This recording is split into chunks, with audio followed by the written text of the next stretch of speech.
kose werekane uko ndi kose nifata uko nari werekane uko ndi kose nifata uko nari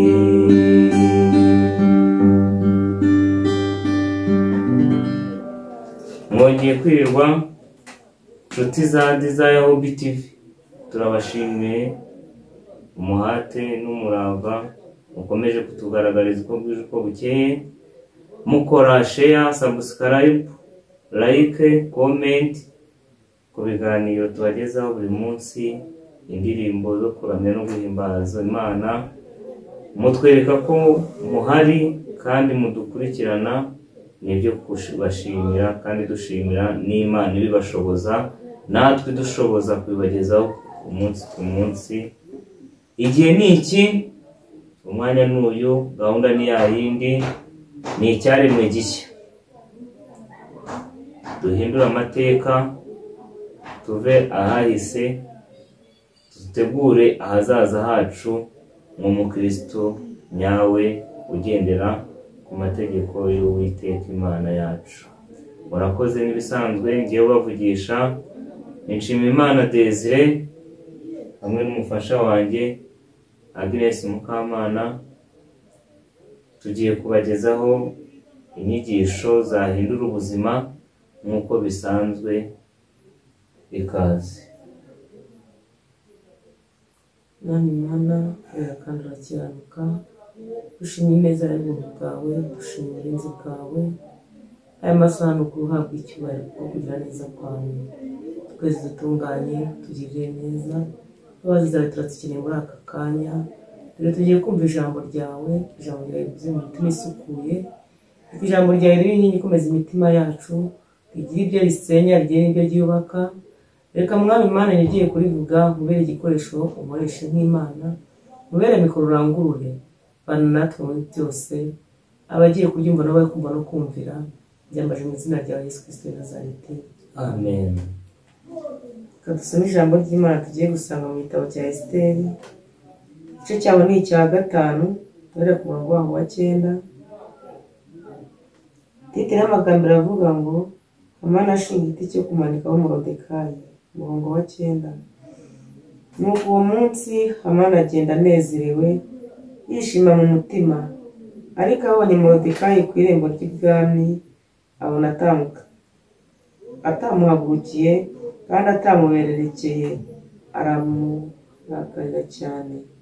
Ariko Hamani ariyumanganya arataha, atumira inshuti ze n'umugore we Zereshi, abatekerereza uko atunze akagira ibyubahiro, nuko afite abana benshi, nuko umwami yamukijije mu bintu byose, kandi ababwira uko umwami yamukijije akamurutisha abatware n'abagaragu be bose.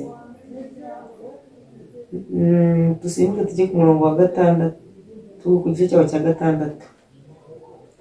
Titire y'amagambo iratubwira ku gice cya 6, umwami amenya ko Moridekayi ari we wamuburiye. Umurongo wa 6. Nuko Hamani araza, umwami aramubaza ati, umuntu umwami akunze kubaha yagirirwa ate? Hamani aribwira ati, uwo umwami yakunda kubaha kunduta. Hamani asubiza umwami ati, uwo umwami akunze kubaha bazane imyambaro y'umwami umwami ajya yambara, n'ifarashi umwami agenderaho itamirijwe ikamba ry'ubwami, maze iyo myambaro n'iyo farashi babihe umwe wo mu batware umwami barusha abandi gukomera, bayambike uwo muntu umwami akunze kubaha, bamugendeshe mu nzira yo mu murwa ahetswe n'iyo farashi, barangurure imbere ye bati, uko niko bazajya bagenza umuntu umwami akunze kubaha. Nuko umwami abwira Hamani ati, utawenda imyambaro n'ifarashi, uko uvuze ubigenzereze utyo Moridekayi umuyuda wicara ku irembo ry'ibwami, ntihagire ikintu kiburaho mu byo uvuze byose. Dusimbuke tujye ku murongo waho.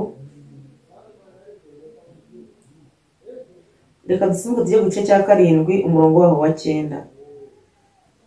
Maze haribona umwe mu nkone zakoreraga umwami aravuga ati, ndetse mu rugo rwa Hamani hashinze igiti kirekire cya mikono 50. Hamani yiteguriye kumanikaho Moridekayi, kandi ari we wavuze ibyagiriye umwami neza. Umwami arategeka ati, abe ari cyo mumumanikaho. Nuko Hamani bamumanika ku giti yiteguriye Moridekayi, maze uburakari bw'umwami buracogora. Nakirindi ijambo ry'Imana. Dushime Imana. Nshuti bavandimwe mudukurikiye kuri iyi channel, twumvishe icyigisho gikomeye cy'ishyari no kwishyira hejuru bya Hamani. Icyigisho cy'uyu munsi gifite umutwe ugira uti, ishyari ni inzira y'ubwibone, kandi ubwibone bubanziriza irimbuka cyangwa se iherezo ribi. Nk'uko tubyumvise, Hamani ntacyo umwami atamukoreye, ariko yagiraga ikintu cyo kwishyira hejuru kandi kivanze n'ishyari. Aho ubona umuntu wari igisonga ibwami agirira ishyari umugaragu wibera ku irembo ibwami. Ni nko kubona nk'umukozi muri kampani ufite umwanya ukomeye agirira ishyari umuzamu cyangwa se umupuranto. Ni ibintu biba bibabaje cyane kugirira ishyari umuntu mutari ku rwego rumwe, ndetse wowe uri ku rwego ruri hejuru y'urwe, n'ubundi ibyo yakoraga wamugirira ishyari utarimugirira, n'ubu uteze kuzajya kubikora kuko urwo rwego wararurenze. Ariko ishyari rya Hamani yumvaga yuko aho azajya anyura hose abari munsi ye bose bazajya bakubita ibipfukamiro hasi. Ariko Moridekayi siko byagenze, kuko yari afite ibanga Uwiteka Imana yamubitsemo. Ibi bintu biragoye cyane kubyumva, ariko ku muntu utega amatwi akumva neza yasesenguramo byinshi. Hamani ku gice cya 6, kuko Moridekayi hari ibyo yari yarakoreye umwami byiza, hari imbuzi yari yaramugejejeho, babajije Hamani ati, uwo umwami akunda ni iki wamukorera ari nkawe? Kuko yari yarishyize hejuru, yumvaga yuko nta wundi umwami yakunda, nta wundi umwami yakundwakaje usibye we.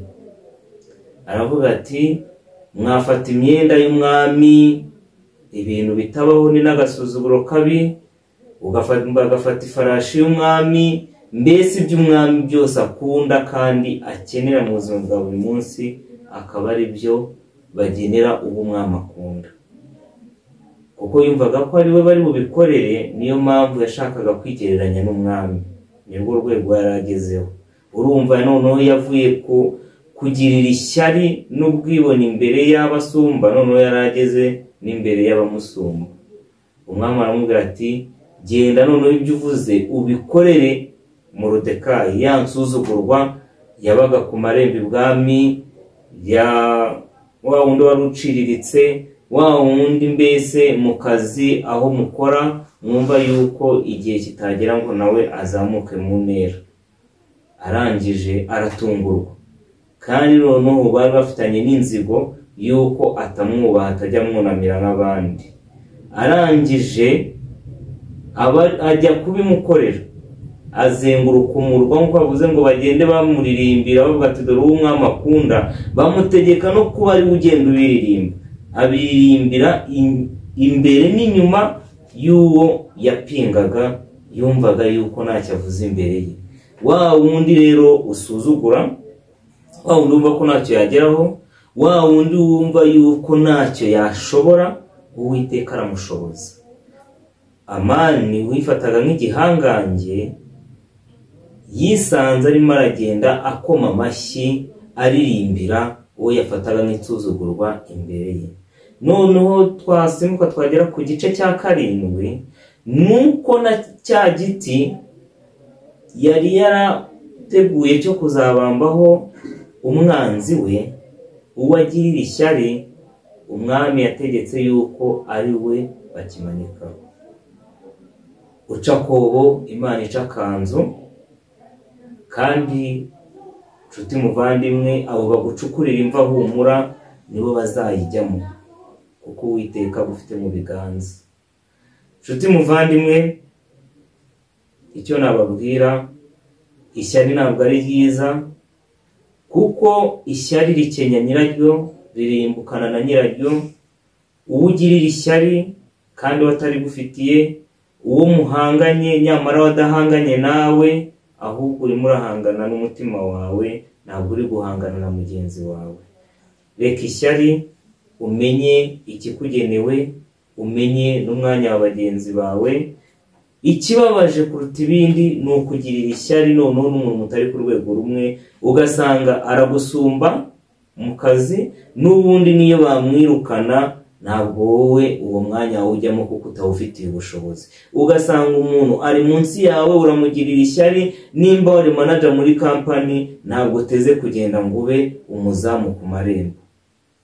Rero nshuti bavandimwe, buri muntu wese afite post Imana yamugeneye, afite umwanya Imana yamushyizemo. Guma mu mwanya wawe, nk'uko umuririmbyi yaririmbye ngo urava mu mwanya wawe harajyamo abandi. Guma mu mwanya wawe, ugume mu birindiro, ubundi twese dufatanye guhangana n'umwanzi Satani. Ibyo bizadufasha kandi bizaduha imbaraga n'imbaduko n'umurava byo guhora muri Kristo, kandi tukabana nawe, nawe akaduha umugisha nk'uwo yahaye abandi bose, nk'uwo yahaye bagenzi bacu. Buri muntu wese agira isaha yo gutabarwa, buri muntu wese agenewe umugisha we. Umugisha wawe ntabwo ari wo wanjye, uwanjye si wo wawe. Ihangane wikwitambika umugisha wanjye, kuko buri muntu wese afite isaha yo gutabarwa. Dusengera hamwe, tugakirizwa hamwe, ariko buri wese aba afite umuhamagaro yahamagariwe.